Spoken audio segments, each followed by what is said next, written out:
Kilig alert! Latest update sa namumuong relasyon ng Kim Pao na kumakalat sa social media.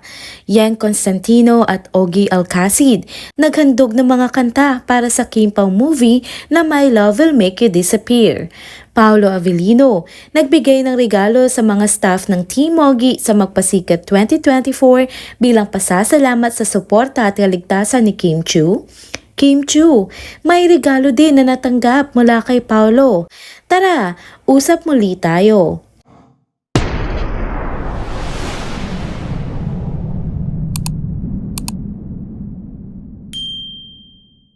Hello mga ka-trenders! Welcome back muli sa ating channel. Kung bago pa lamang kayo dito, huwag nang kalimutang mag-like, mag-subscribe at i-hit na din ang notification bell para lagi kayong updated sa mga balitang trending at napapanahon.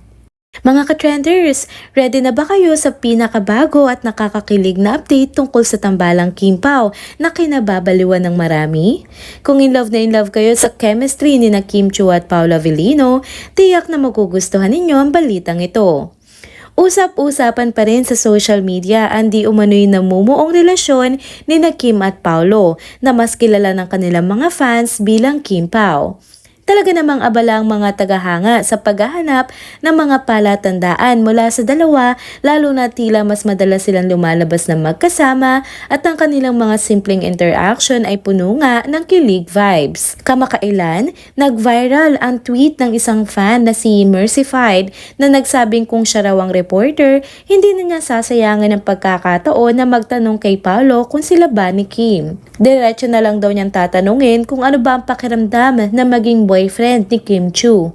Tinag niya naman si MJ Felipe, ang kilalang entertainment reporter, ng ganitong klaseng tanong sa susunod na press conference. Nakakatuwa ang reaksyon ng mga tao at mukhang marami nga nagnanais malaman kung ano nga kaya ang isasagot ni Paolo sa ganitong tanong.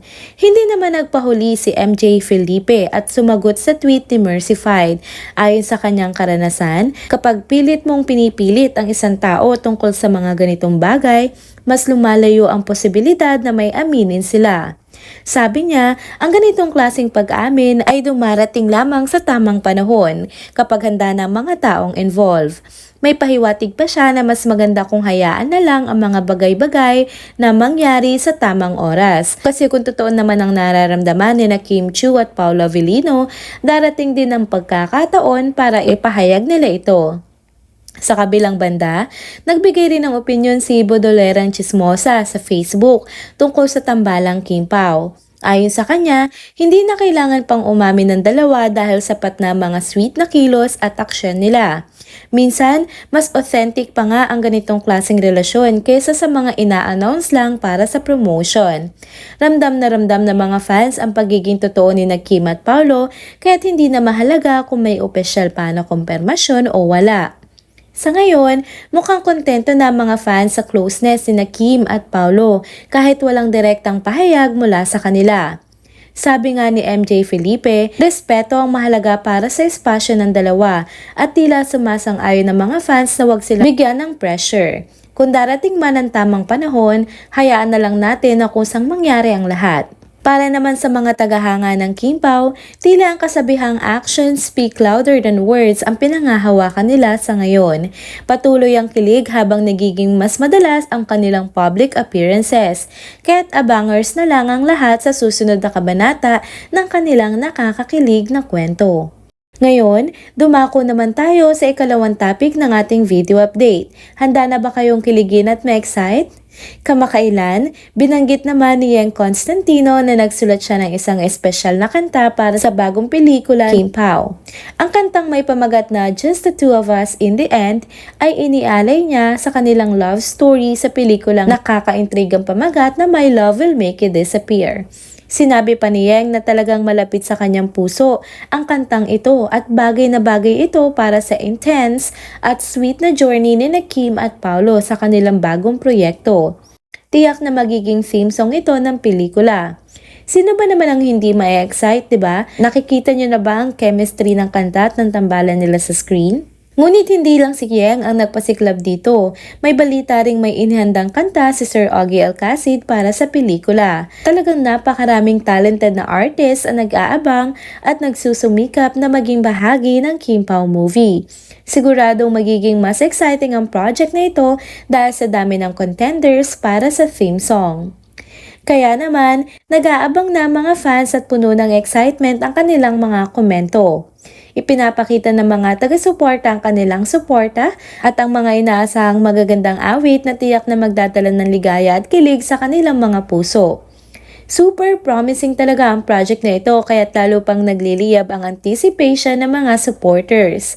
Abangan natin ang mga susunod na updates kasi mukhang magiging isang malaking hit ito para sa lahat ng Kim Pao fans. Narito naman tayo sa huling bahagi na ng ating video update mga kakimpaw. Sa mga nakarang araw, talagang naging usap-usapan ang performance ng Team Augie na kinabibilangan ni na Sir Augie Alcacid, Kim Chiu, MC at Lassie sa Magpasikat 2024. Isa sa mga nagtrending sa social media ay ang kumalat na video kung saan makikita ang usapan ni na Miss Gladys Reyes at Kim. Sa video, nabanggit ni Kim na gusto niyang ipatanggal ang kanyang harness sa trapeze act. Ngunit hindi pumayag si Paolo na alisin ito habang siya ay nagpa-practice, maging sa mismong performance na. Isang patunay ito ng kanyang dedikasyon at pagmamalasakit sa kaligtasan ni Kim habang ginagawa nila ang kanilang performance. Bilang karagdagan, isang malaking highlight sa social media ay ang pagbibigay ni Paolo ng mga simpleng token bilang pasasalamat sa mga staff na tumulong sa rehearsals at sa mismong performance ng Team Augie. Kilala si Paolo sa pagiging thoughtful at appreciative at talagang pinahalagahan niya ang mga taong nag-alaga kay Kim sa kanyang practice at sa araw mismo ng performance niya sa Magpasikat sa It's Showtime. Sa mga ganitong pagkakataon, lumalabas talaga ang tunay na ugali ni Paolo bilang isang mapagbigay at mabuting tao na hindi nagdadalawang isip na nakita ang kanyang gratitude at pasasalamat. Nabalitaan din natin na sobrang thankful si Paolo sa mga staff na nag-make sure na safe si Kim sa buong proseso. At hindi lang yon mga ka-trenders at kakimpaw, meron din daw espesyal na regalo si Paolo para kay Kim bilang pagpapakita ng kanyang pagbati sa rumored girlfriend. Talaga namang ibang klase ang atensyon at pagmamalasakit ni Paolo sa kanyang partner, kaya sobrang sweet na mga moments na ito. Isipin nyo, ang mga simpleng gestures na ito ay nagiging dahilan para lalong tumibay ang kanilang samahan. Isa pang nakakamanghang detalye ay ang todo bantay daw Paolo Avellino sa mga rehearsals ng nasabing grupo. Mula sa simula ng practice hanggang sa huli, talagang sinigurado niyang ligtas si Kim at walang magiging aksidente. Pinakita nito ang kanyang pagiging protective, hindi lang bilang isang partner, kundi bilang isang tunay na kaibigan at kasama sa trabaho. Sa mga ganitong pagkakataon, mas nakikita natin ang tunay na halaga ng pagkakaibigan at suporta sa kanilang tandem. Kaya't abangan ang mga susunod na balita patungkol sa kanilang mga ganap, mga kakimpaw at mga ka-trenders. Sa bawat hakbang nila, kitang-kita ang dedikasyon at pagmamahal na bumabalot sa kanilang relasyon. Stay tuned! At dito na po nagtatapos ang ating isa na namang trending video update. Salamat sa inyong pagsabaybay at pagsama sa akin hanggang sa dulo ng video na ito. Pero bago kayo umalis, huwag niyo pong kalimutan mag-like, mag-comment, mag-subscribe at i-hit na din ang notification bell para lagi kayong updated sa mga balitang trending at napapanahon. Kita-kits sa susunod na video. Paalam!